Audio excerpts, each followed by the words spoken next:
método cerrado, y eso es lo que lo hace un método abierto. Aquí hay un dibujito que creo que ejemplifica muy bien la diferencia entre el método cerrado y el método abierto. Además, bueno, una diferencia entre falsa posición y la secante, que a pesar de que ocupan básicamente la misma fórmula, ¿no? Tenemos la misma fórmula para ambas, pues en el proceso iterativo la elección de los puntos es diferente. ¿Por qué? Bueno, supongamos que tenemos este ejemplo aquí y que se dan cuenta es la misma función, la misma f, y vamos a tratar de encontrar su raíz por medio de falsa posición y del método de la secante. Entonces, en el método de la falsa posición, lo que me dice es, tómate un intervalo que difiera de signo. Por ejemplo, en este caso, el intervalo que se está tomando aquí el libro, este y este, es un intervalo que sirve para el método cerrado, porque de un lado es positivo y del otro lado es negativo, ¿verdad? Entonces, yo me tomo mi recta, veo dónde corta, aquí es donde corta, este de aquí. Ahora, yo tengo que decidir cuál es el intervalo que me sirve de aquí para acá o de aquí para acá, porque estoy en la falsa posición. Entonces yo me doy cuenta que el intervalo que sirve es el del lado izquierdo, porque aquí es donde difiere de signo, aquí es positivo y aquí es negativo. Entonces ese es el intervalo que me sirve, esta es mi función. Pero en cambio en el método de la secante, recuerden que igual yo les doy mis dos valores iniciales, tomo mi intersección, pero ahora lo que tengo que hacer es descartar al valor más antiguo. En este caso voy a descartar al valor x y menos 1 porque el valor x y es un poco más nuevo. Entonces este lo descarto y me quedo simplemente con el f de x y menos 1, que ahora, pero con el f de x que ahora pasa a ser el f de x y menos 1, el xr ahora es mi nuevo xy, y eso me va a dar en la siguiente iteración una nueva aproximación, que en este caso sería este XR que tenemos acá. Entonces, se dan cuenta, el XR en la segunda iteración ya es diferente. En la falsa posición fue elegido como el punto medio, la intersección del intervalo que yo escogí previamente, y este de aquí fue elegido con un método de que voy descartando siempre al más antiguo, al más antiguo, al más antiguo. Entonces, finalmente me dio este punto de aquí. ¿Vale? ¿Alguna duda hasta aquí? Sí queda claro entonces la diferencia entre el método de la secante y el método de la falsa posición.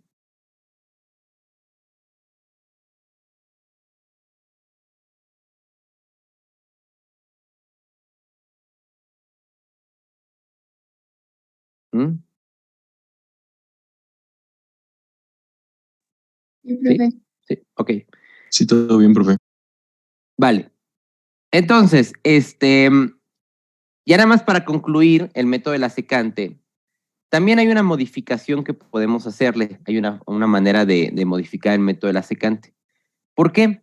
Porque resulta ser que a lo mejor muchas veces trabajar con dos valores, como es originalmente el método, o sea, para ponerlo aquí en nuestra fórmula, a lo mejor tomar dos valores que vayan cambiando en términos de programación y en términos de ejecución es un poco lento, ¿no? O sea, tengo que estar jugando con dos valores, tengo que guardar uno, tengo que reescribir el otro, etcétera. Es un poquito complicado, ¿no? En ese sentido. Entonces, se propone una modificación en la cual dice, pues mira, la derivada vamos a tomarla finalmente como una cosa, como esta expresión, donde el chiste es que esto sería igual si delta se va a cero. Si se dan cuenta, si delta se va a cero, pues esta cosa de aquí realmente sería como lo equivalente a la h que se va a cero y como el h que se va a cero, ¿no? Entonces, lo único que estoy haciendo es que el h que estamos acostumbrados aquí poner en la derivada, ahora en vez de ponerlo como h, le vamos a poner como delta xy, ¿vale? Esa es como la gran modificación. Y lo que provoca esto es que se convierta la fórmula que teníamos, se convierte en esta fórmula nueva, que ahora si se dan cuenta, la gran ventaja es que solamente tenemos un solo punto, que es el xy, ¿vale? Y el delta lo podemos tomar como un valor fijo desde el principio, el valor que se nos acomode. Preferentemente tendrá que ser un valor chico, porque acuérdense que pues el objetivo para que estas dos cosas se parezcan es que el delta que tomemos aquí pues sea suficientemente cercano a cero. Entonces, como que la idea sería tomar un delta pequeñito, lo más pequeño que se pueda, para que esto se parezca lo más que se pueda a la derivada, y entonces a la hora de aproximarlo tengamos casi el método de Newton-Raphson, ¿verdad? Entonces, esta es la secante modificada, y básicamente las ventajas que tiene, como les digo, es que no ocupa 2 puntos, ocupa 1, y el delta es un valor que me dan al principio del programa del problema, y ese no cambia para nada. Entonces, nada más a manera de ejemplo, chequen aquí, por ejemplo, aquí nos dice, usa el valor de 0.01 para delta y tómate el valor inicial con x0 igual a 1, ¿vale? Entonces, lo que hay que hacer simplemente es sustituir esos valores aquí en la fórmula de acá. El delta va a valer 0.01, el xy va a valer 1, entonces lo sustituyo, veo cuánto me queda, y esa sería mi primera aproximación. Luego, con esa primera aproximación vuelvo a sustituir, pero el delta no cambia, el delta sigue siendo el mismo para todo el ejercicio, y así me la llevo. Entonces tiene una ventaja porque a la hora de la programación pues no tengo que estar guardando dos valores, simplemente tengo que guardar el nuevo xy más 1, ¿no? Eso es todo lo que tengo que hacer. Y por eso es que el método de la secante modificada pues tiene la misma esencia, pero sí es un poquito más sencillo en la parte de la programación. ¿Sale? ¿Alguna duda hasta ahí?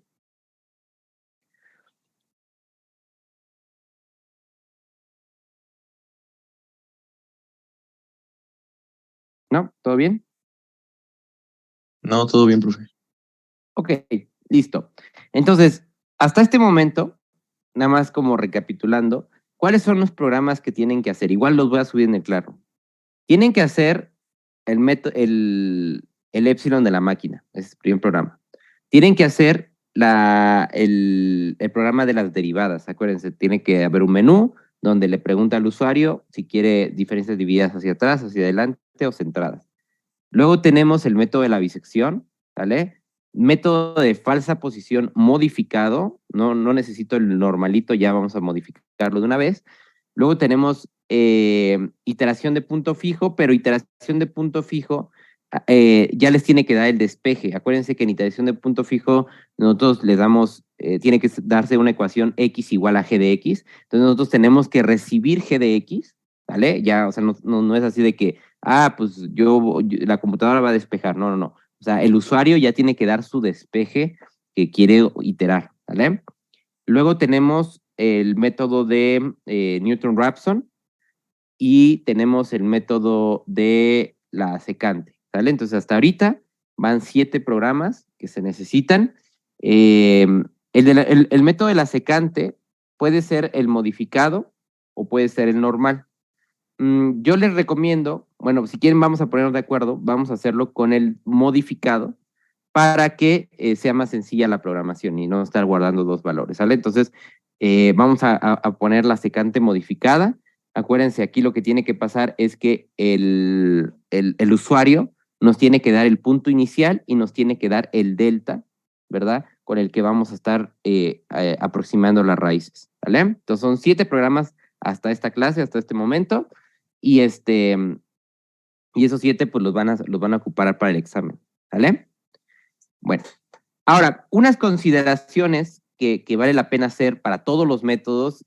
Vamos a ver cómo se enfrentan a este problema que se llaman las raíces múltiples. Y es que las raíces múltiples pueden generar, en la geometría de la función, pueden generar muchos problemas en los métodos. Entonces vamos a ver cómo afectan estas raíces múltiples a nuestros métodos y cuáles sí funcionan y cuáles no funcionan, ¿vale? Entonces, ¿qué es una raíz múltiple? Una raíz múltiple básicamente es tienes una función y resulta ser que esta función se factoriza, pero su factorización tiene 2 términos iguales. O sea, quiere decir que, por ejemplo, si yo tengo mi función f de x y su factorización es esta cosa de aquí, si se dan cuenta, tengo 2 términos que se están multiplicando y que son iguales. Por lo tanto, si ustedes le ponen, por ejemplo, aquí un 1, pues el 1 es una raíz de la función, porque pues esto se va a hacer 0. Pero también si le pongo el 1 acá, también se hace 0. Entonces, esto implica que tengo una doble raíz o una multiplicidad en la raíz 1. ¿Por qué? Porque se están anulando 2 términos en su factorización de la función, ¿vale? Entonces, cuando eso ocurre, cuando nosotros tenemos en la factorización tenemos 2 veces repetido un término que se anula con la misma raíz o con el mismo número, entonces ahí tenemos lo que se llama una raíz múltiple, ¿sale? Este tipo de problemas seguramente recordando un poquito, lo hemos visto en las ecuaciones de segundo grado, ¿no? En las ecuaciones de segundo grado, por ejemplo, cuando tenemos un binomio al cuadrado, pongan ustedes, no sé, x más 1 al cuadrado. Entonces, en ese caso tenemos dos términos igualitos, por eso es que están al cuadrado, y quiere decir entonces que si yo le pongo el 1, bueno, en ese caso el menos 1 a la función, pues ese se va a anular, pero se va a anular a los dos términos. Por lo tanto, esa es una raíz múltiple, una raíz de grado 2, vamos a decirle así, porque se anula a dos términos. Si fuera de grado 3, quiere decir que entonces va a anular a tres términos y así, o también le dicen una raíz con multiplicidad tal, ¿no? ¿Y qué genera este tipo de raíces múltiples? O sea, ¿en qué afecta? ¿Verdad? Bueno, vamos a ver aquí algunos dibujitos que seguramente se nos podría hacer más o menos familiares. Supongamos que tenemos aquí esta función. Bueno, resulta ser que cuando hace este quiebre de que sube, toca el eje de las X y se regresa, esto es un movimiento muy característico de las raíces pares, o sea, de las raíces con multiplicidad par, ya sea que tenga multiplicidad 2, multiplicidad 4, multiplicidad 6, más o menos van a hacer ese mismo quiebre de que suben, tocan y se regresan. Piensen, por ejemplo, en la parábola f de x igual a x cuadrada, por ejemplo. Todos sabemos cómo es esa función, ¿no? Es simplemente una parábola, es una carita feliz que baja, toca en el cero y se regresa y se va al infinito, ¿no? Esa es la forma de esta función f de x igual a x cuadrada. Entonces, ¿tiene raíces? Sí, sí tiene raíces. F de x igual a x cuadrada tiene una raíz que es la x igual a 0. Pero el 0 tiene multiplicidad 2. ¿Por qué? Porque pues x cuadrada realmente es x por x, entonces decimos que en dos términos se anula con el 0 y por eso tiene multiplicidad 2. Entonces ahí tú dices, bueno, supongamos que yo no sé que la raíz es 0. Vamos a suponer por un momento que yo no tengo idea de que sea 0 la raíz. ¿Cómo lo haría? ¿Cómo calcularía esa raíz? ¿Con qué de los métodos que hemos visto podríamos aproximarla? Bueno, vamos a pensar, por ejemplo, en los métodos cerrados, ya sea el de la bisección o la falsa posición. Imagínense que yo quiero aproximar esta raíz de multiplicidad 2, quiero aproximarla con los métodos cerrados. ¿Cuál es el problema que vamos a tener? ¿Qué problema le podemos ver aquí a tratar de calcular una raíz de multiplicidad par con los métodos cerrados?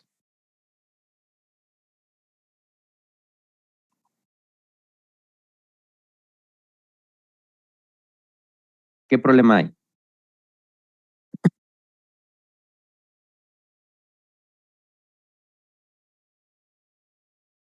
¿Hola?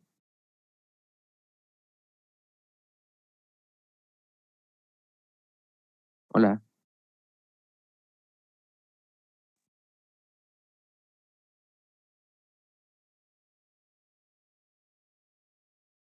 ¿Están hablando y no los escucho?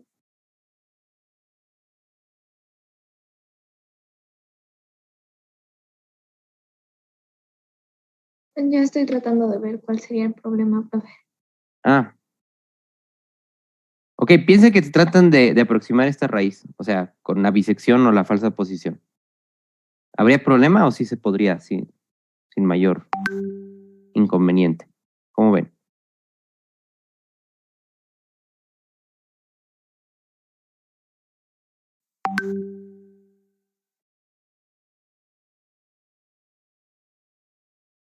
Pues sí se puede aproximar, pero pues nos limita nada más calcular esa raíz, porque nada tenemos ese intervalo, ¿no? Al final, si es de más de una raíz y escogemos un intervalo y no es el que también contiene a la otra raíz, pues no la vas a poder identificar nunca. Bueno, o sea, lo que yo les preguntaba más bien era,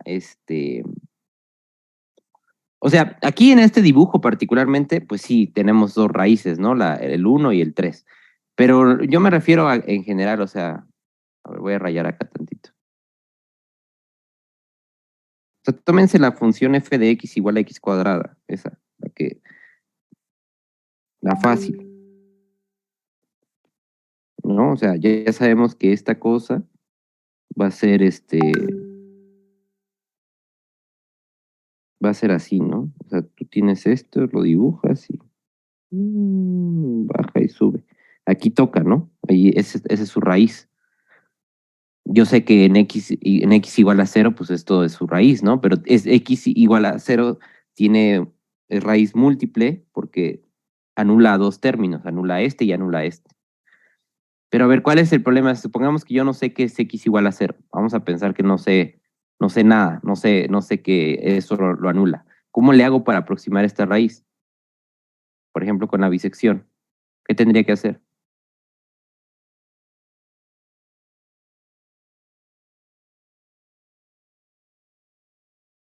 ¿Qué tengo que hacer con la bisección?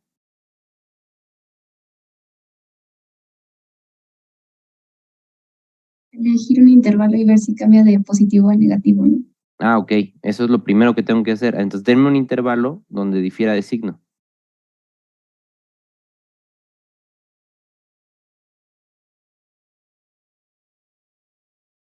No va a haber. Pues no va a haber. Claramente no va a haber. O sea, para todas las funciones que tengan una multiplicidad par, x cuadrada, x cuarta, x sexta, todas las que tienen una multiplicidad par, van a hacer este mismo efecto de ir, tocar y regresarse. Por lo tanto, aquí no vamos a tener una diferencia de signo. Entonces, para las multiplicidades pares, los métodos cerrados no sirven de nada. No se puede ni siquiera empezar a aplicar. ¿Vale? Ese es un problema, porque los métodos cerrados, a pesar de que parecían como muy fiables, eran muy estables, todo era bonito con ellos, resulta ser que pues, cuando tienes una raíz con multiplicidad par, los métodos cerrados ni siquiera te sirven. No hay forma de encontrar esta raíz con los métodos cerrados. ¿Sí lo ven?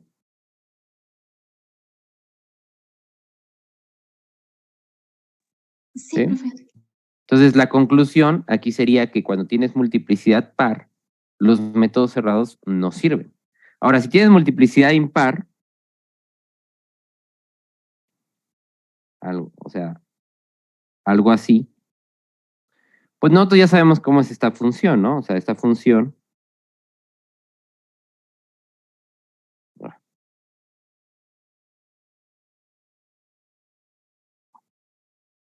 espérame un tantito. Ay, ¿qué pasó? ¿Se desconectó?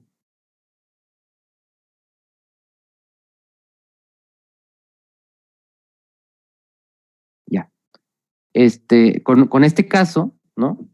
Yo ya sé cómo es esta función. Esta función va a ser así, ¿no? ¿Sí? O sea, una función cúbica se ve más o menos de este estilo. Entonces yo ya sé que la función cúbica de este estilo, pues no tiene problema con los métodos cerrados. O sea, en los métodos cerrados sí voy a tener una parte negativa y en otra parte positiva y sirve perfectamente un intervalo que yo dé aquí. Pero en este caso no, ¿sale? Entonces, conclusión, métodos cerrados sí sirven bien cuando tenemos multiplicidades impares, pero cuando tenemos multiplicidad pares, no sirven. No, o sea, cuando veamos este tipo de cosas, pues los métodos cerrados no nos sirven para nada. ¿Sale? ¿Dudas hasta ahí?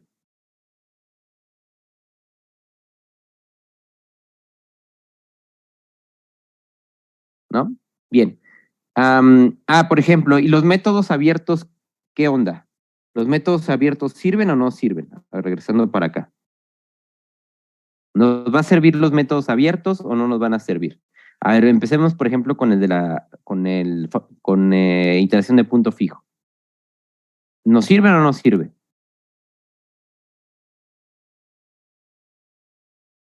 ¿Qué necesito para que el método de iteración de punto fijo funcione bien?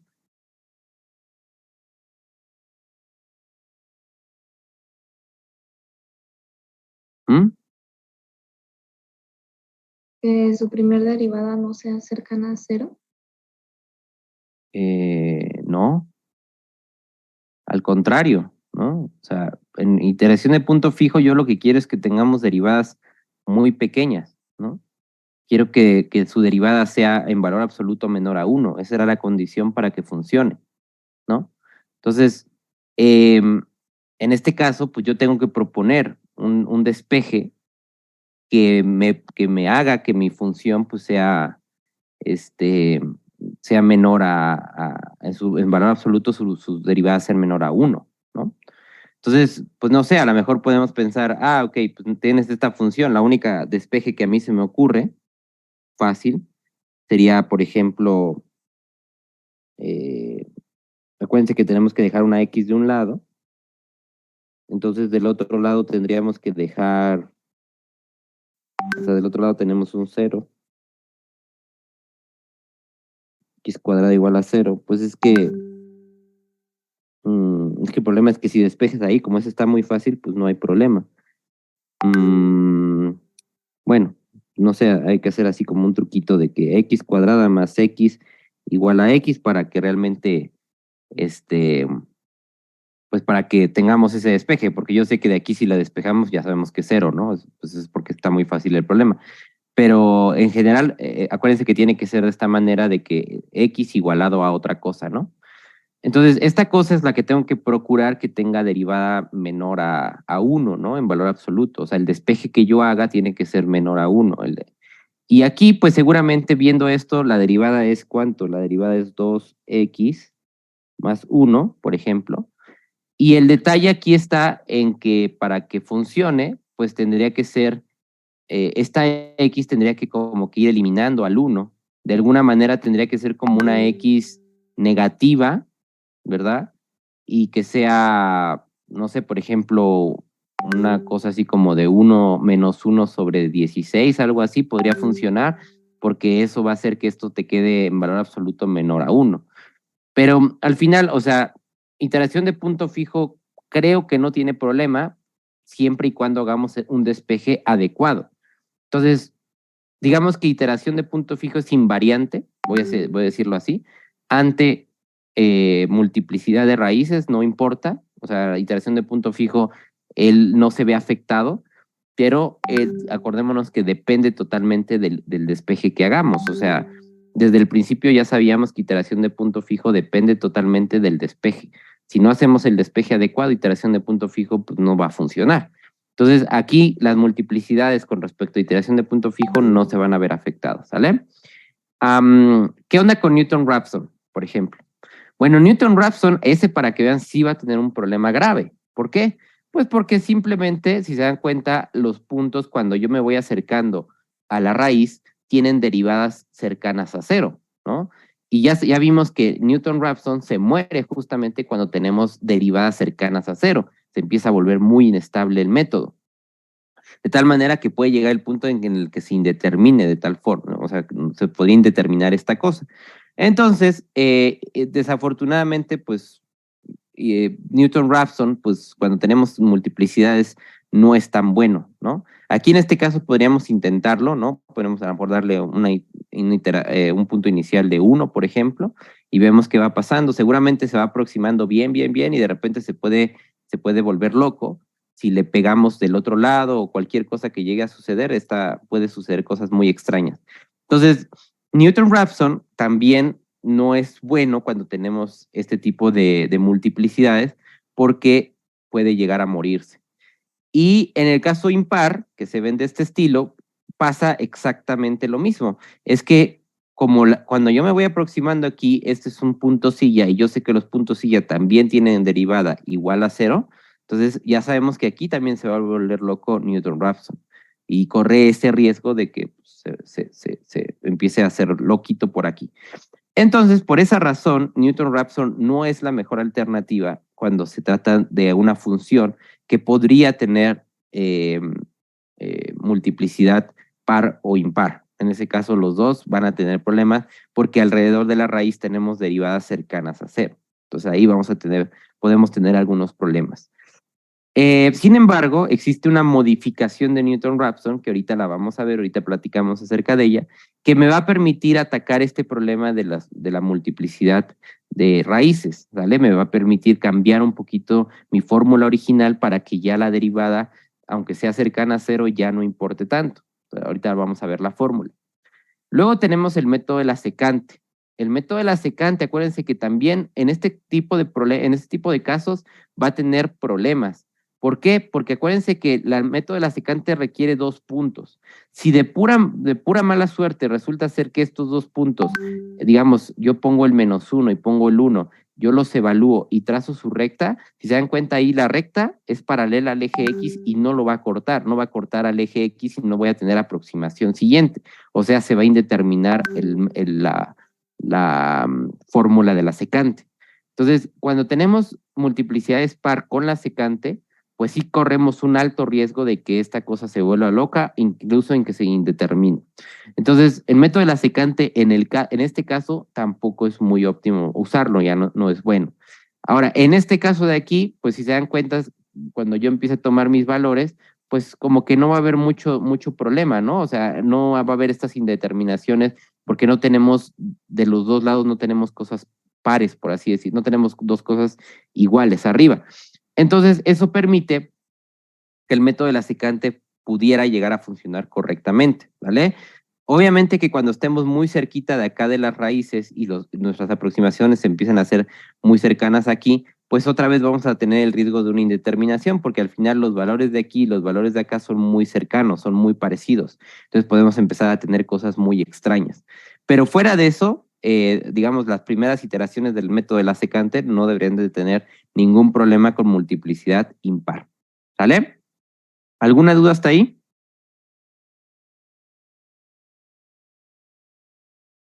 No, profe. ¿No? Bien. Entonces, lo único que nos queda hacer sería crear la modificación de nuestro Newton-Raphson clásico o convencional, ¿sale? Entonces, ¿cuál es la fórmula de nuestro Newton-Raphson convencional clásico? Es básicamente, bueno, no lo ponen aquí. Newton-Raphson convencional es esta cosa de aquí, ¿no? O sea, la siguiente aproximación va a ser igual a xy menos la función, aquí en vez de u pónganle f, entonces f de xy dividido entre la derivada de f de xy. Esa es la función que ustedes ya tienen, la fórmula que ya tienen apuntada ahí de Newton-Raphson. Bueno, ¿qué proponen para arreglar el problema de la multiplicidad, de las multiplicidades? Bueno, lo que dicen es, vamos a tomar un cambio de variable. O sea, básicamente la idea es hacer un cambio de variable.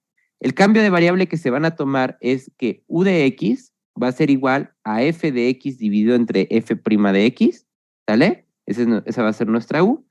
Por lo tanto, si ahora a esta u yo le aplico Newton-Raphson, pues nos va a quedar esta fórmula de acá.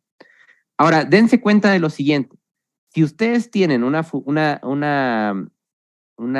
raíz de f, esa raíz de f automáticamente también va a ser raíz de u.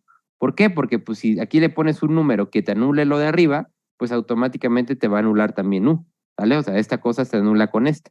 Y viceversa, si tú tienes una raíz que anula a u, eso implica entonces que eso va a anular acá arriba también, ¿no? Va a anular a f. Entonces, digamos que este cambio de variable es muy ingenioso porque todas las raíces de u van a ser raíces de f. Y eso es lo que yo quiero. Yo quiero encontrar raíces de u porque yo sé que esas raíces de u van a ser raíces de f también, que es mi problema original.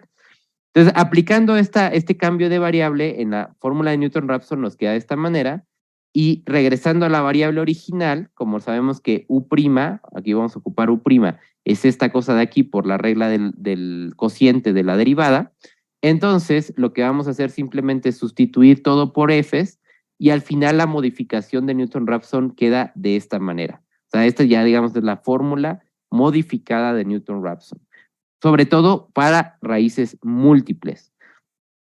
Entonces, no se acostumbra a usar esta fórmula cuando no tienes raíces múltiples, porque digamos que es más laboriosa, tienes que evaluar más cosas, tienes que sacar una segunda derivada, O sea, es un poquito más laborioso trabajar con esta fórmula. Pero cuando tenemos raíces múltiples, pues sí que es conveniente usarla. ¿Por qué? Porque si dan cuenta, esta fórmula, aunque la primera derivada sea cercana a cero, que ese era el principal problema de Newton-Raphson, que la primera derivada fuera cercana a cero, en ese caso, de todas maneras, esta fórmula puede funcionar. ¿Por qué? Porque en el denominador, que era lo que antes se indeterminaba, ahora, aunque esto se haga cero, no importa, si esto se hace cero, pues ni modo, pero lo que todavía va a sobrevivir, que es lo de este lado, es la f de x por la segunda derivada de f, todavía eso va a hacer que no se indetermine, aun aunque la derivada sea cercana a cero. Y esa es una gran ventaja, porque entonces yo, digamos que mi gran problema que tenía de la derivada, ahora lo estoy transcribiendo, lo estoy transformando en otro problema que sí obviamente esta fórmula también tiene sus detalles, ¿cuál? Pues que todo este denominador te quede cero, eso puede seguir sucediendo, pero la ventaja es que la primera derivada ya no está ahí abajo, solita, y que sea la única responsable de que todo falle. Entonces, en este caso ya hay un conjunto, ya hay algo más complejo que, claro, en algún momento se podría llegar a ser cero, pero no depende totalmente de la primera derivada, sino depende de la primera derivada, de la segunda derivada y de la función. Entonces, ya no le cae toda la responsabilidad nada más a la primera derivada. Por lo tanto, cuando nosotros trabajemos un problema como estos de raíces múltiples, que yo sé que la primera derivada va a estar expuesta a ser cero, pues no importa, esa fórmula es, digamos, de alguna manera inmune a que la primera derivada sea cero, porque todavía tengo más términos que me van a ayudar a que no se indetermine. ¿Sí estamos de acuerdo?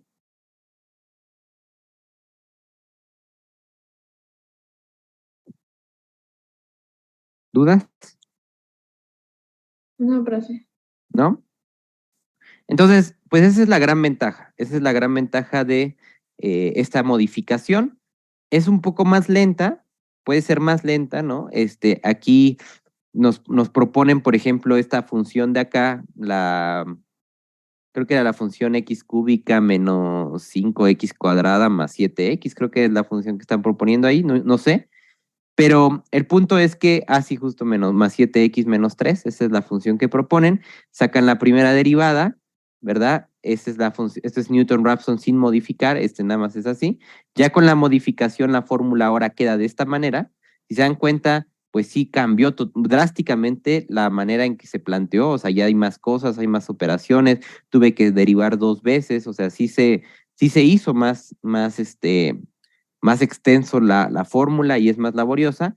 Pero bueno, por ejemplo, en este caso particular, lo que nos trata de mostrar el ejemplo es que para llegar, por ejemplo, a un error del 2.2%, la Newton-Raphson normalito, tardó 6 iteraciones más o menos en llegar a esto, con el 0.9776 como raíz, el 1 como raíz, pues básicamente se está aproximando al 1, pero con la modificación resulta ser que estoy llegando en 3 iteraciones a un error muy bajo y que en este caso pues es casi el 1 que debería de ser, ¿no? Entonces, en ciertos momentos, en ciertos casos, la modificación de Newton-Raphson nos puede ayudar a encontrar raíces y en otros casos no nos va a ayudar, ¿vale? Pero bueno, no siempre nos va a ayudar, pero más bien va a ser más lento, va a ser más tardado hacer este método. Y Newton-Raphson normalito, pues funciona bien mientras que la derivada no sea cero. ¿Vale? ¿Dudas hasta ahí?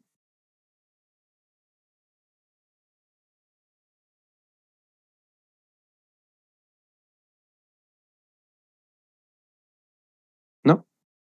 No, profe. Vale. Bien.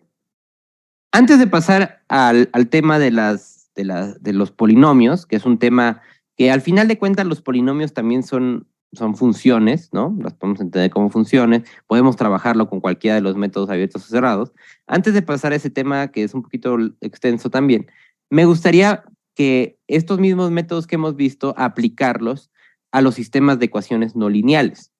¿Por qué? Pues porque muchas veces obviamente vamos a tener problemas donde se crean sistemas de ecuaciones, pero que desafortunadamente pues no son lineales.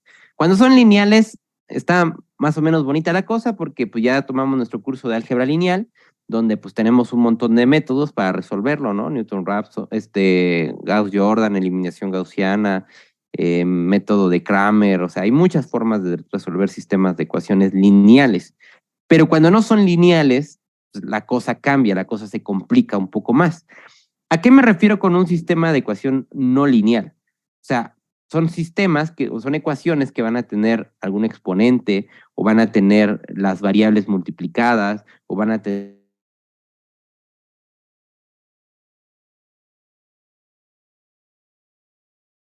podemos tener, como les decía, dos variables multiplicándose entre ellas o una variable al cuadrado, lo que sea. O sea, ya no tenemos esta estructura lineal que teníamos en álgebra.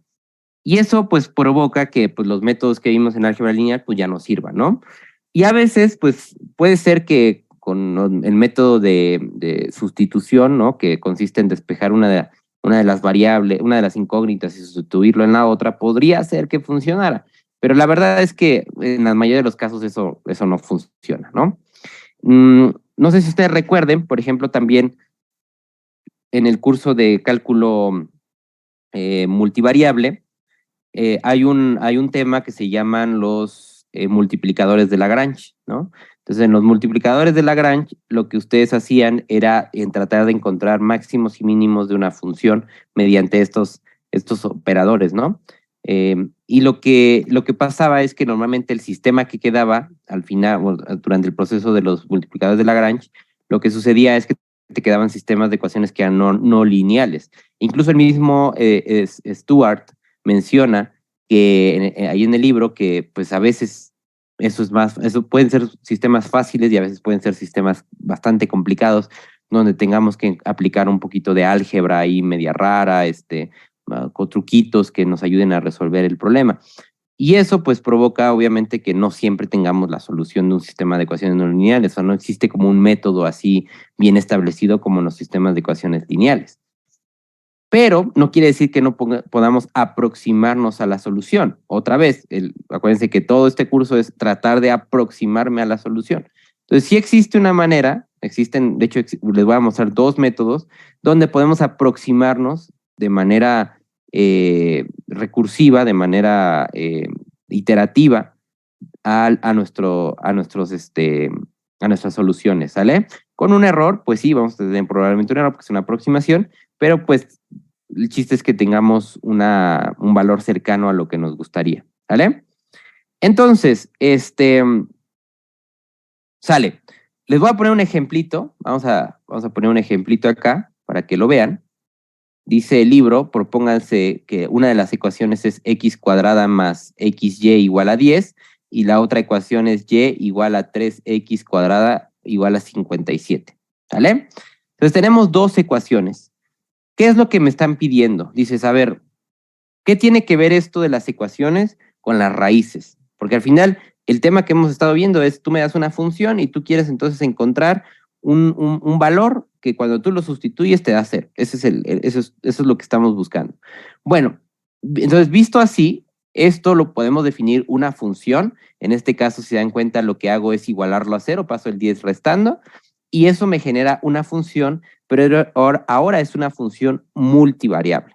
Es una función que depende de las dos incógnitas que tengo, que sería x y y. ¿Vale? Y de la misma manera lo hago con la segunda ecuación. Paso el 57 restando y nos queda esta segunda función multivariable. ¿Vale? Y esto entonces lo que nos está diciendo es, ahora necesito que me des un método o que me consigas una manera en la cual podamos encontrar raíces de funciones multivariables. Ese es el chiste, ¿no? O sea, encontrar todas las raíces de funciones multivariables. Pero no a lo mejor todas, sino que las que cumplan tanto esta primera función como esta segunda función, ¿sale? Necesito que se cumplan ambas funciones porque al final esto es un sistema de ecuaciones, ¿sale? ¿Sí está claro hasta aquí cuál es el curso que está tomando ahora? O sea, cómo lo estamos manejando.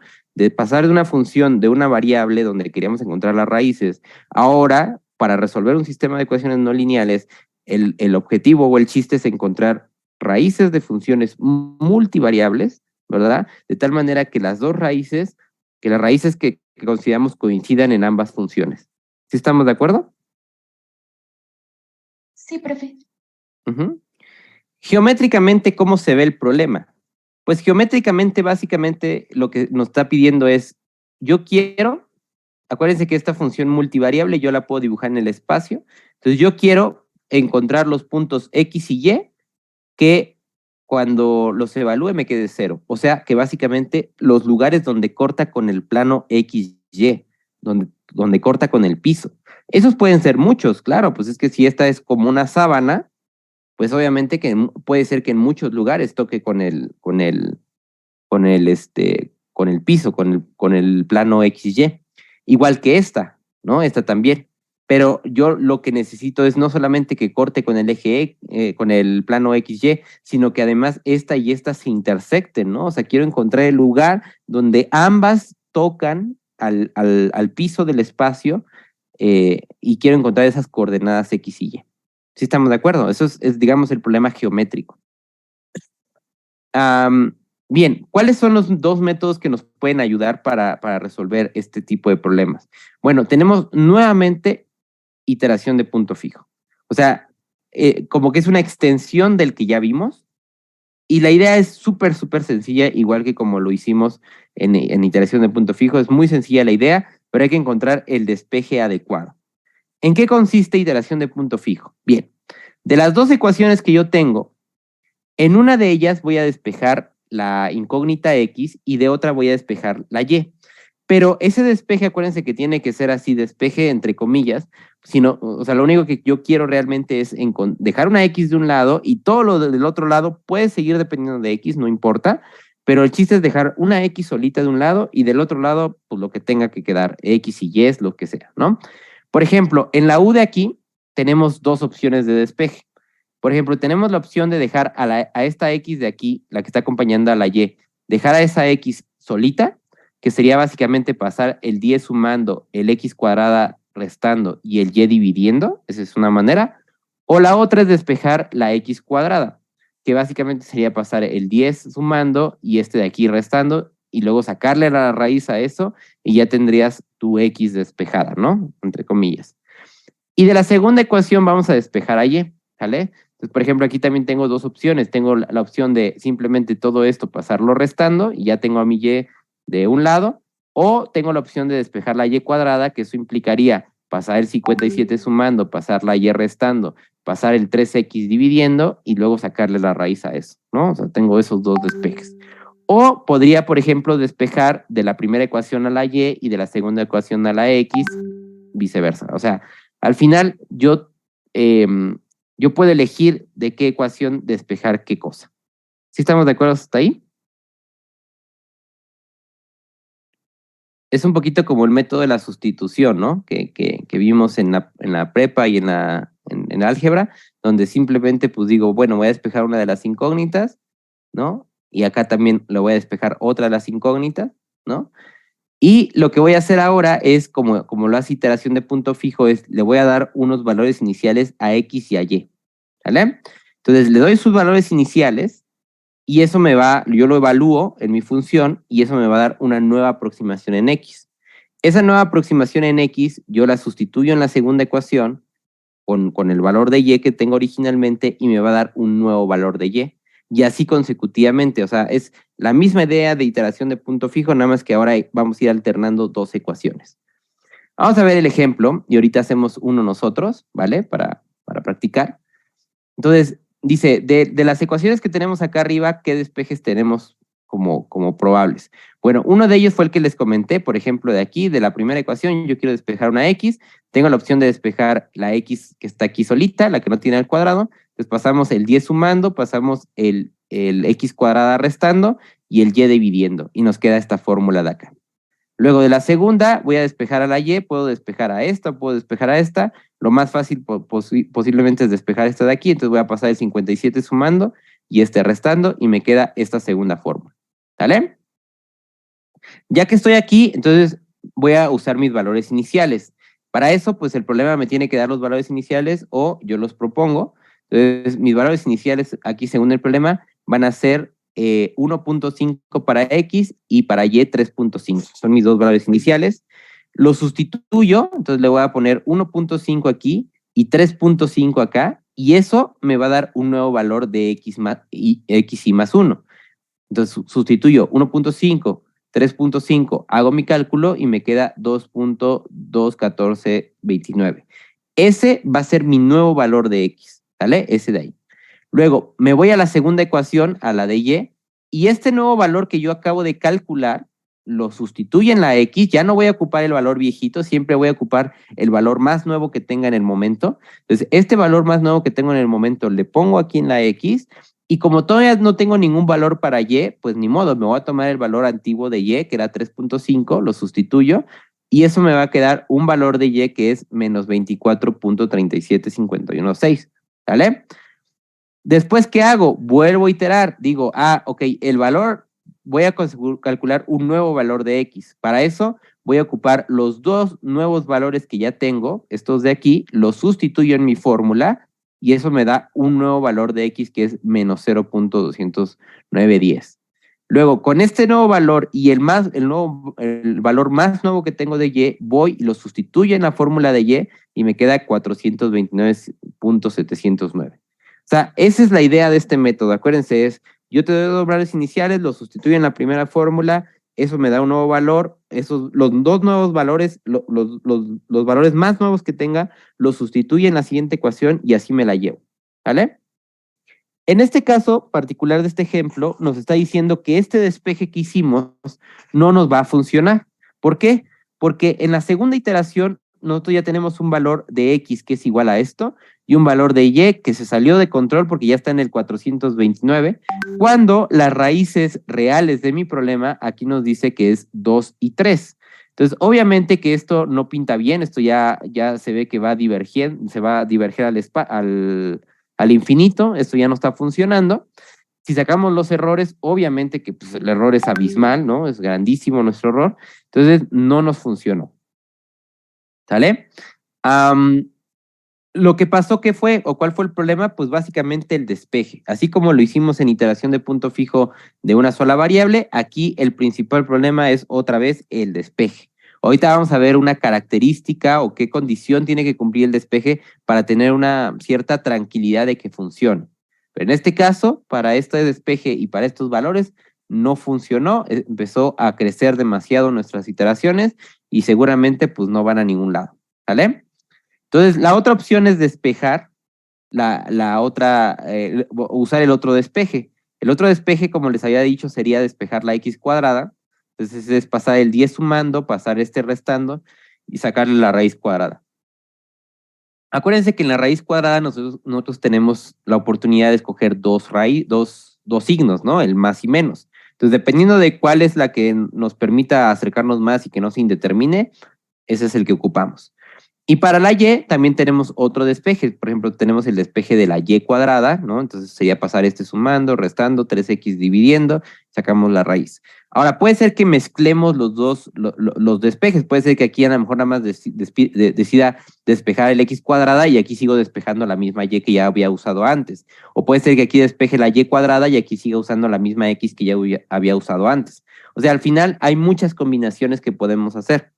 Ahorita vamos a ver cuáles son las que funcionan, pero en este caso podríamos hacer varias combinaciones. Entonces, el libro dice, en el siguiente ejemplo vamos a usar dos despejes totalmente nuevos, que sería este de aquí y este de acá.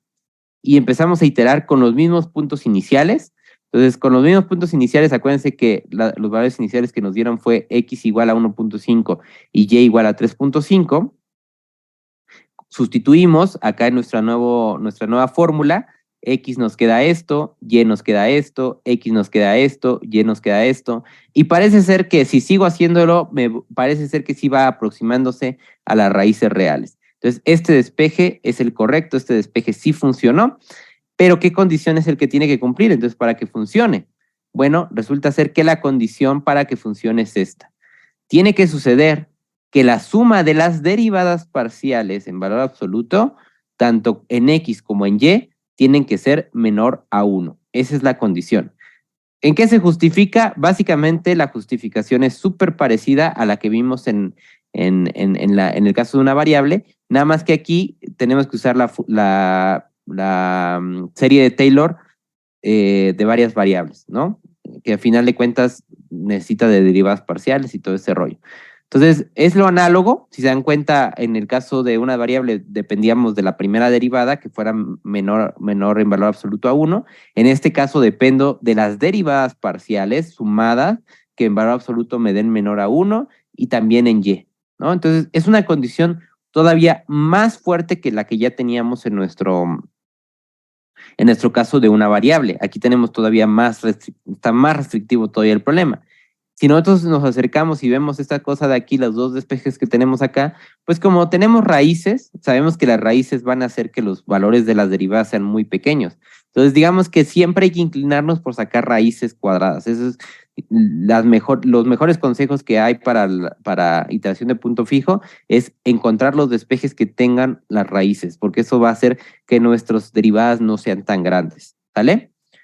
¿Alguna duda hasta ahí de cómo se hizo este proceso, este método?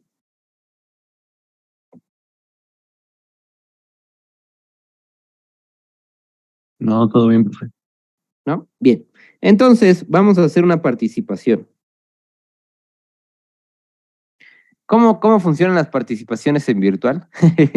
Básicamente, lo que les voy a pedir es que ustedes lo hagan en una hoja de papel o en su iPad o en su computadora, como sea que estén trabajando o apuntando. Lo hacen, pum, pum, pum, y luego ya cuando lo terminen le sacan una foto o lo exportan como PDF, un screenshot, lo que quieran, y me lo mandan por WhatsApp, ¿sale? En el chat privado, no en el chat de todos, porque si no van a ver, pues obviamente las respuestas. Aquí el chiste es que me lo manden individual, ¿sale? Entonces ahí tengan a la mano mi contacto y me lo mandan en chat individual. Yo lo reviso y si todo luce bien, pues ya les doy su participación y les digo, ¿sale? Entonces, vamos a ver el siguiente problema. Voy a ponerles que sea x cuadrada menos yx igual a 5, ¿sale? Y vamos a ponerle 3, bueno, le voy a poner aquí voy a poner x más y igual a 5. Y vamos a ponerle 3y cuadrada menos 2xy más 5x igual a 10.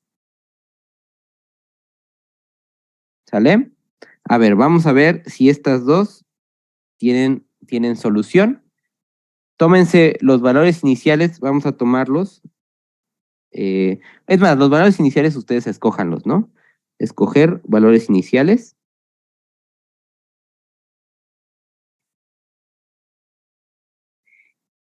Y el error esperado tiene que ser menor. Vamos a dejarlo con un poquito de holgura, vamos a dejarlo menor al 10%, porque seguramente va a ser un poco laborioso. Entonces, con que sea menor al 10% es suficiente. ¿Cómo se calcula el error esperado? Bueno, acuérdense que el error ¿cómo se calcula el error de aproximación? Acuérdense que el error de aproximación, la fórmula es el nuevo menos el viejo, o el valor antiguo, sobre el nuevo por 100. Esa es la fórmula. Pero en este caso, como yo estoy aproximando dos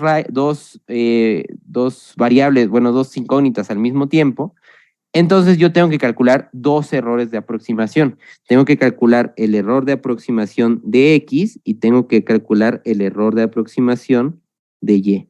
Y básicamente lo que voy a tener que hacer es otra vez el valor nuevo, pero de X, menos el valor nuevo, perdón, menos el valor viejo de X, dividido entre el valor nuevo de X. ¿Sale? Y acá obviamente será el valor nuevo de Y menos el valor nuevo de Y dividido entre el valor nuevo de Y. Todo esto por 100. ¿Sale? Entonces yo tengo que calcular dos errores en este caso. El error de la X y el error de la Y. y yo necesito que ambos errores, cuando me dicen el error esperado menor al 10%, lo que me están diciendo es que ambos errores, no solo uno, ambos errores tienen que ser menores al 10%, ¿vale? Ese es el chiste. Entonces yo necesito que ustedes me den el despeje adecuado, ustedes hagan el despeje adecuado, empiecen a iterar por punto fijo con los valores que ustedes quieran darle inicialmente, y quiero que el error decrezca al 10%, ¿sale? Entonces, puede ser que ustedes escojan el despeje adecuado del principio. A lo mejor esto puede ser que no tenga solución, o como yo me lo inventé ahorita, pues no sé si tenga solución o no. Solamente es como para que practiquen. Y si ustedes propongan un despeje, si les funciona el primer despeje, perfecto. Si no les funciona, intenten con otro despeje, ¿sale? Entonces aquí le voy a poner máximo 2 despejes.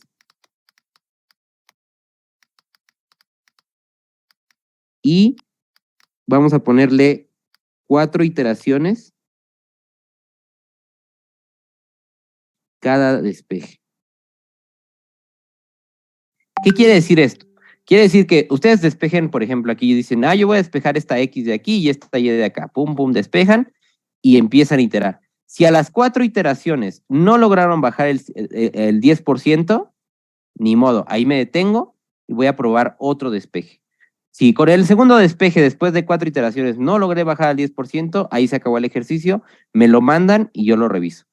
Si en el primer despeje de pura buena suerte ustedes lograron bajar el 10% a la tercera iteración, pues ya, ahí está tu resultado y se acabó el problema. Pero pues sí tiene que ser, tienen que probar mínimo 2 despejes, porque ni modo que les diga, no, pues nada más con uno y escogen el despeje pues más malo de todos, pues como que no tiene mucho chiste. Entonces esto los obliga a que ustedes piensen cuál podría ser el mejor despeje, para que nada más tengan que iterar poquito, tengan que escribir poquito y me mandan la solución. ¿Sale? ¿Alguna duda hasta ahí?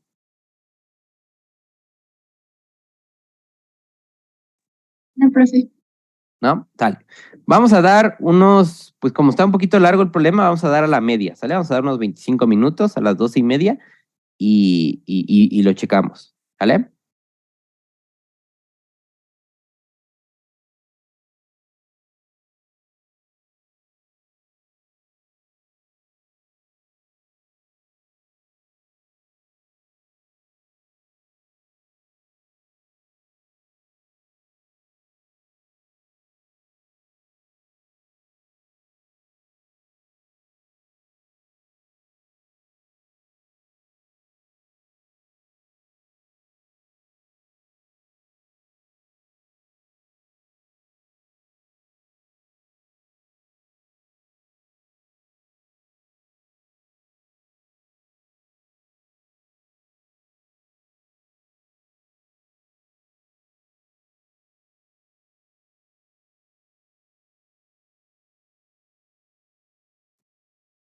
Les mandé un OK por ahí. Se los voy a apuntar de una vez para que no se me olviden.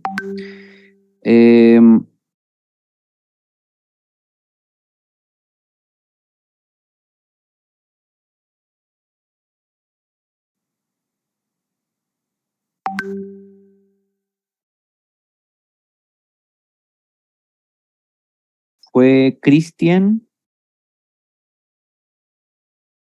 Citlali y Jesús y Jimena. Vale. Lo mandaron al mismo tiempo. Cristian. Jesús.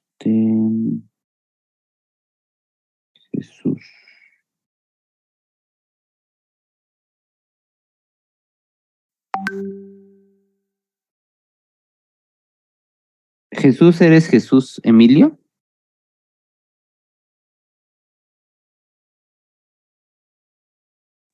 Sí. Sí, ¿verdad? Sí. Ok. Listo. A ver, vamos a dibujar esto, a ver qué tan cercanos estuvieron. Digo, yo sobre todo lo que quería evaluar era que hicieran bien el proceso, ¿no? Pero realmente esos resultados, ¿sí tienen sentido o no? Bueno, aquí en GeoGebra hice el dibujo de esto, Resulta ser, como les había comentado, pues bueno, nosotros tenemos nuestra función. Si yo le quito el 5 aquí, a esto, nos va a generar una función que es una sábana, es una sábana ahí que está en el espacio. Luego, si le quito el 10 a este, también me va a dibujar otra sábana que está en el espacio. Y lo interesante, como les comentaba, era que pues cuando yo despejo el -5, cuando le pongo -5 igual a 0 y -10 igual a 0, pues todo el dibujo se proyecta en el plano, ¿no? Estamos en el plano de XY, en el piso. De hecho, si lo pongo aquí, lo podrán notar que todo eso está sobre el piso, ¿no? Y a mí lo que me interesa es la intersección. Entonces, aquí en GeoGebra, si se dan cuenta, tengo dos intersecciones. Esta de aquí no se alcanza a intersectar. Ahí como que trata de tocarlo, pero no lo intersecta. Solamente entonces tengo dos intersecciones. Tengo la intersección de aquí, esta, la A, y la intersección en B. Entonces, estos eran los valores reales, los que debimos haber obtenido con nuestra iteración. ¿Qué pasó? Bueno, los que les salió un error pequeño, pero no llegaron a estas soluciones, fue porque, acuérdense que el error de aproximación lo único que mide es qué tan pegados están nuestros valores. No quiere decir que estemos realmente cercanos al valor verdadero, solamente sé que mis valores empezaron a estabilizar, empezaron a pegarse unos con otros. Entonces, en este caso, pues, para mala fortuna de ustedes, los valores empezaron a pegar, pero no quería decir que todavía estuvieran muy cercanos. O sea, el error de aproximación estaba bien, pero el error verdadero pues todavía seguía siendo muy grande. Entonces, otra vez, como siempre se los voy a recordar, a pesar de que el error de aproximación sea pequeño y tú digas, ya la hice, esto se estabilizó, no hubo problema, el detalle va a estar en que realmente esté llegando al valor verdadero. ¿Y cómo yo puedo saber si estos resultados que estoy obteniendo realmente son el valor, están cercanos a mi valor verdadero? Pues lo único que me queda es sustituirlo en mis ecuaciones y ver que en ambas ecuaciones se cumplan, ¿no? Seguramente si ustedes sustituyen sus valores, no van a hacer, ¿no? O sea, no van a satisfacer las dos ecuaciones. Voy a poner de las que me mandaron, voy a poner algunos de los que arrojaron sus valores. Por ejemplo, a esta Citlali, creo que sí fue Citlali, ajá, le dieron los valores de 2.53 y 0.89. Entonces los voy a dibujar aquí para que más o menos veamos dónde están ubicados. Entonces es 2.53, 0.89,0, ¿vale? Entonces, este valor que le dio a Citlali, fíjense, mira, aquí pasó algo muy, muy, muy chistoso. Lo que pasó es que este valor se estaba aproximando realmente al punto donde no iban a chocar. O sea, se estaban acercando mucho, sí. O sea, este y este son casi lo mismo. Sí, está bien. Pero el problema es que se está acercando a un punto que no hay intersección como tal. Y eso es otra cosa que también suele suceder. Si dos cosas se pegan muchísimo y resulta ser que en la función real no, realmente no se tocan, o sea, aquí no se están tocando, o sea, no hay una solución ahí, pero si tú pones la C tanto en la primera como en la segunda, seguro que está muy cercano a ser cierto. Ese es un problema grave que podemos cometer a veces, ¿no? O sea, digo, ahorita lo sabemos gracias al graficador, pero así nuestra idea, seguro que si tú pones, no sé si tú lo hiciste, Citlali, pero si tú evalúas estos valores acá, seguro que va a ser bastante consistente. O sea, a lo mejor del lado izquierdo te queda como un 4.8 y del otro lado te va a quedar un 10.1 y tú dices, pues todo va bien, sí está muy cercano a hacer lo que tiene que ser, pero realmente en el dibujo o en la configuración original del problema no hay ninguna intersección ahí. Pero bueno, eso es algo que es el riesgo que corremos por aproximar nada más las cosas, que realmente pensemos que por ahí hay una raíz cuando realmente no había raíces. ¿Sí estamos de acuerdo? ¿Dudas? No, profe. ¿No? Muy bien. Listo. Bueno, ya para terminar, me gustaría nada más comentarles rápidamente que aparte del método de iteración de punto fijo, está el método de Newton-Raphson, ¿vale? El método de Newton-Raphson también se puede generalizar para sistemas de ecuaciones no lineales y es muy sencillo. Realmente, bueno, no es tan sencillo la aplicación, pero realmente consiste en aplicar una fórmula. O sea, es meter todo en una fórmula, pero la fórmula es un poco tediosa. ¿En qué se basa Newton-Raphson o cuál es la justificación de Newton-Raphson? Miren, lo que dice es, vamos a tomarnos la expansión de Taylor en varias variables. Ya la habíamos visto antes, ¿verdad? Para cuando calculamos el error de propagación. Bueno, otra vez vuelve nuestra función de Newton-Raphson, de serie de Taylor, aquí. Entonces vamos a expander la U y vamos a expander la V, ¿sale? Expandimos las dos, ¿sale? Expandimos U y expandimos V. Y esto nos quedaría en la serie de Taylor hasta el término lineal, ¿vale? Hasta ahí lo truncamos. Luego, ¿cuál es mi objetivo? ¿Qué es lo que yo quiero? A ver, recuerden que a mí lo que me interesa es encontrar una X y una Y que cuando yo lo sustituyo aquí me quede 0. Ese es mi objetivo, o sea, encontrar la raíz de la U y de la V. Ese es todo mi objetivo. Entonces, lo que yo hago es expandimos nuestras funciones U y V de esta manera. Y luego lo que voy a hacer es despejar aquello que no conozca. ¿Qué es lo que no voy a conocer? Bueno, pues lo que no conozco es mi siguiente aproximación. Si se dan cuenta, eso está en términos de una aproximación anterior y mi siguiente aproximación. Entonces, mis incógnitas quiero que las piensen como que son mi siguiente aproximación. O sea, el X y más 1. Esas son las cosas que yo no conozco. Entonces, esas cosas las voy a dejar de un lado, la X y más 1 y la Y más 1 las dejo de un lado, y todo lo que sí conozco, ¿qué es lo que sí conozco? Conozco XY, conozco UI. ¿Por qué? Porque UI es la evaluación de mi función U en el punto XY, o sea, en mis valores iniciales. Entonces, eso sí lo sé. La derivada, esta cosa de aquí, también la conozco. ¿Por qué? Porque la estoy evaluando en el punto Y. Entonces quiere decir que yo derivo mi función parcialmente con respecto a X y le sustituyo los valores iniciales o los valores de mi antigua iteración. Igual aquí hago lo mismo, ¿sale? Entonces, realmente mis únicas incógnitas en la primera ecuación son X y más 1 y Y más 1, que son mi siguiente aproximación, mi siguiente iteración. En V hago exactamente lo mismo. Expandimos nuestra V y identificamos nuestras incógnitas, que sería esta de aquí y sería esta de acá, la Y más 1. Esa es nuestra otra incógnita. Y entonces, pues tal cual como lo hemos hecho desde la secundaria, todo lo que no conozco lo pongo de un lado y todo lo que sí conozco lo pongo del otro. Entonces, ¿qué vamos a hacer? Pues lo que vamos a hacer es pasar la UI, la derivada parcial y todo esto multiplicado, vamos a multiplicar todo contra todo y vamos a pasarlo del otro lado. Ahora, ¿qué onda con el UI más 1? ¿Qué onda con este de aquí y qué onda con este de acá? Pues uno va a decir, esto no lo conoces.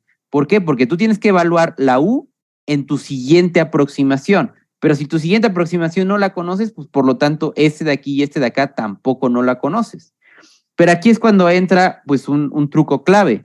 Dices, tú lo que quieres o lo que esperarías es que tu siguiente aproximación cada vez quedara más cercana a 0 cuando tú lo evalúas en las funciones multivariables, en U y V. Eso es lo que tú quieres. Por lo tanto, entonces cuando tú le metas la siguiente iteración, lo que esperarías es que esta cosa fuera cercana a 0. Eso es lo deseable, que cada vez que sigamos iterando, esta cosa realmente sea 0 o se aproxime a 0. Por lo tanto, lo que vamos a hacer es este y este los vamos a hacer 0 automáticamente. Vamos a hacerle 0 aquí, 0 acá. Y entonces ya esta parte del lado derecho está igualado a 0 y la parte derecha de acá está igualado a 0.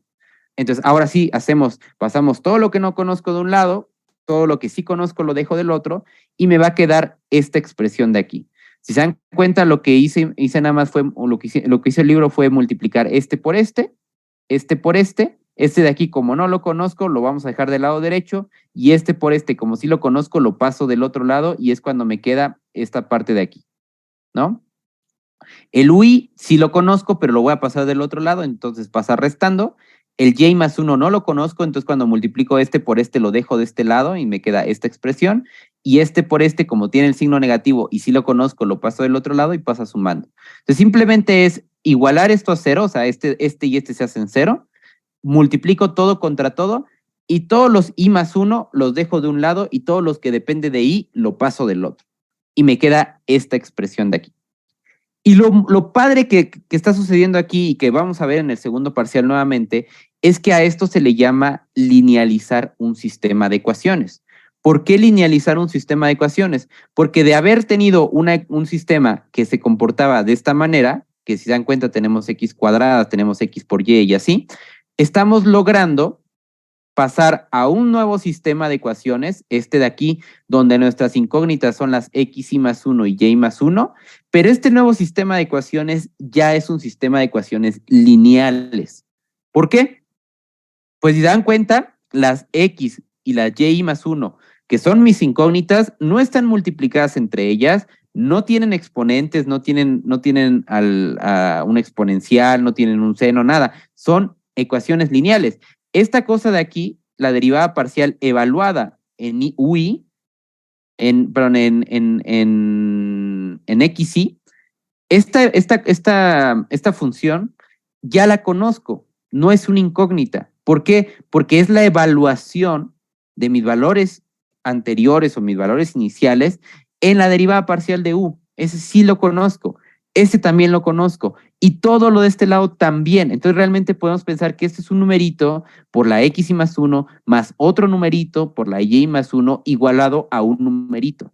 Entonces este es un sistema de 2 por 2. ¿Está feo? Pues sí, sí está feíto el sistema, pero es un sistema de 2 por 2. Y estos sistemas ya los podemos resolver, ya sabemos cómo resolverlos. ¿Sí está claro? O sea, la serie de Taylor lo que hizo fue linealizar el sistema. A esto se le llama linealizarlo. Y obviamente que esto lo podemos hacer para cualquier número de ecuaciones. O sea, aquí en este caso particular estamos hablando de un sistema de 2 por 2, pero esto lo podemos hacer para cualquier cantidad de sistemas, para el número que ustedes quieran de sistemas de ecuaciones. Simplemente expandimos las series de Taylor, igualamos y nos van a quedar sistemas de ecuaciones, pero ya lineales. Eso es lo padre de este método. Entonces, ya linealizado el sistema, ahora solamente queda resolverlo. Ahora, la manera más fácil de resolverlo es que, pues, tú saques, o sea, si ustedes sacan este valor, y todo este valor, pues ya les va a quedar un sistemita que pueden meter en su calculadora y vámonos, ¿no? Ya terminó. Pero como en general no sabemos estos valores, o sea, bueno, tenemos que esperar a que el usuario los meta y bla, bla, bla. Entonces, lo que me conviene a mí es resolverlo en general. O sea, yo quiero resolver este problema en general. Pues si yo aplico eliminación gaussiana, Gauss-Jordan, sustitución, suma y resta, cualquiera de las cosas que ya vimos, pues como que va a quedar muy feo, porque ¿qué pasa si este es cero? ¿Qué pasa si se indetermina? ¿Qué pasa si esto? Acuérdense que hay que tener, en los procesos de eliminación, hay que tener mucho cuidado con lo que estamos eliminando.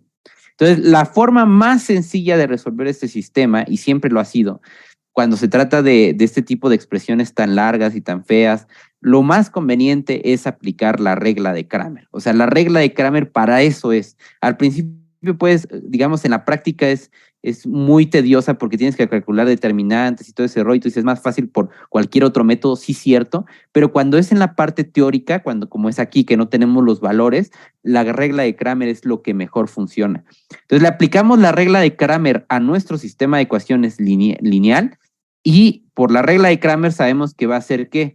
Bueno, pues hay que crear por ahí nuestras matrices, ¿verdad? Auxiliares y dividirlo entre el determinante de la matriz de coeficientes. La matriz de coeficientes en este caso, pues es este y este.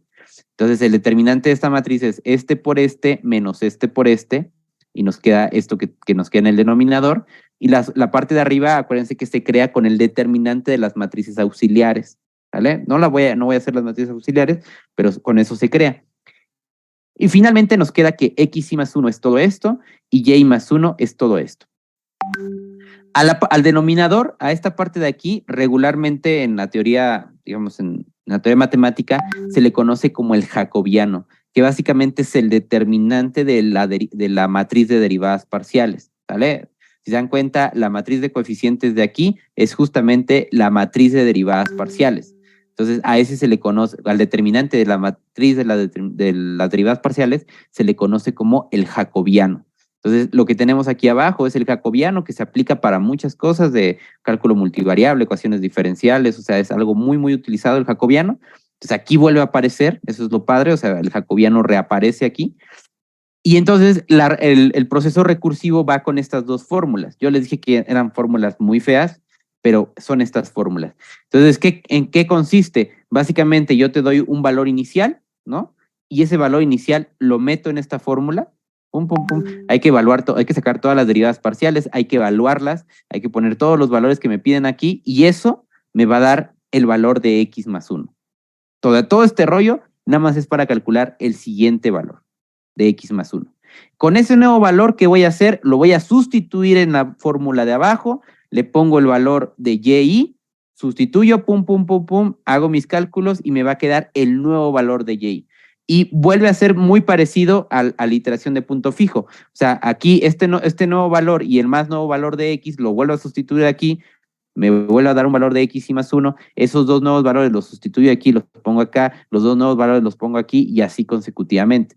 Entonces, aquí obviamente pues no conviene hacerlo a mano, por eso es que ni siquiera les voy a dejar un ejercicio, porque pues está súper largo, o sea, tan solo para hacer una iteración, pues esto de aquí hay que calcular un montón de cosas y luego evaluar todas esas cosas que ya calculamos es bastante tedioso, es bastante complicado.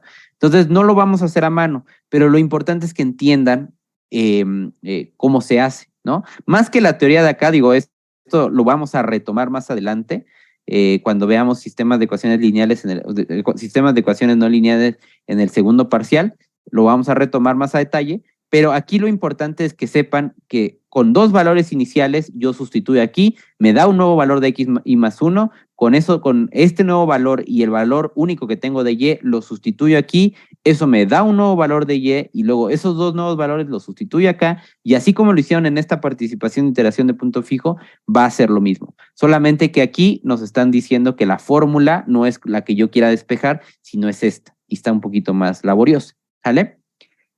Por aquí hay un ejemplo, ¿no? El ejemplo, si le quieren echar una ojeadita al ejemplo 6.11, pues bueno, aquí nos dice, con este mismo sistema de ecuaciones que nos plantean desde el inicio, de aquí, vamos a aplicarle Newton-Raphson y pues hay que sacar todas las derivadas parciales, o sea, la derivada parcial con respecto a x de u, la derivada parcial de v de x con respecto a v, la derivada de v con respecto a x, la derivada de u con respecto a y, la derivada de v con respecto a y. Hay que calcular todas estas y ya que las calculamos, las evaluamos en nuestros puntos iniciales. En este caso, nuestros puntos iniciales son, nos están diciendo que es 1.5 y 3.5. Esos son los valores iniciales que nos da. Entonces lo sustituyo, pum, pum, pum, me queda los valores de las derivadas del jacobiano y luego ya que tengo el jacobiano, que nada más es el puro denominador, es la pura parte de aquí abajo, ahora tengo que calcular y tengo que calcular entonces hay que evaluar en u, hay que evaluar en b, sustituimos todo y eso me da el primer valor de x. Y luego con ese nuevo valor de x y con el único valor que tengo de y, lo sustituyo y me da este nuevo. Y luego con este nuevo voy a volver a sustituir en la fórmula con este valor de x y este valor de y para encontrar un nuevo valor de x. Y luego con ese nuevo valor de x y este valor de y, sustituyo en la fórmula para encontrar un nuevo valor de y así me la llevo. Ese es como todo lo que hay que hacer en este método, pero sí es muy laborioso, sobre todo por la parte de la evaluación, por el cálculo de las derivadas parciales, etc. Entonces, yo en el examen probablemente les pueda decir, oye, resuelve el siguiente sistema de ecuaciones no lineales. Entonces, ustedes tienen que tener estos programas porque de otra manera a mano pues se van a tardar un montón. Entonces, ¿cuáles dos nuevos programas se necesitan a la lista? Iteración de punto fijo para sistemas de ecuaciones no lineales, o sea, básicamente como hicimos la participación, el usuario me va a dar las dos ecuaciones, pero ya despejadas. Otra vez, no nos van a ingresar la U, no nos van a ingresar esta cosa, nos van a ingresar el despeje ya adecuado, ¿sale? Para el programa de iteración de punto fijo.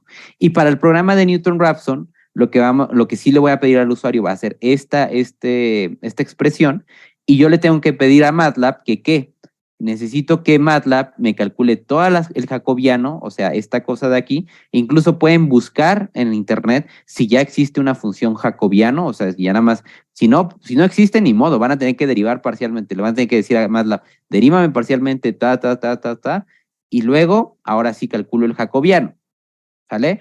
Yo les recomiendo que si no encuentran una función en internet que calcule el jacobiano para MATLAB, yo les recomiendo que así como vimos ahí en la clase pasada de nuestro curso, cómo hacer una función, ustedes programen una función que se llame jacobiano para que nada más la llamen, ¿no? O sea, para que no tengan que programarla, a poner todo esto 2 veces, simplemente, pum, la jalan y ya, ¿sale? Entonces, quedan 2 programas nuevos a la lista. Yo, como les comentaba, les voy a subir la lista en Google, en el Classroom, para que la tengan ahí presente. Todavía faltan otros 2 programas más para el primer parcial, entonces esos los vemos la próxima clase y ya con eso tendríamos completos nuestros programas. Creo que van a ser 11 programas para el primer parcial. Entonces, para que los consideren, tienen bastante tiempo todavía para programarlos antes del examen y pues cualquier cosa me avisa, ¿sale? ¿Alguna duda? No, profe. Perfecto. Bueno, pues entonces nos estamos viendo. Nos vemos el miércoles, ¿vale? Que les vaya bien. Bonito fin. Chao. Gracias, profe. Gracias, profe, igualmente. Chao.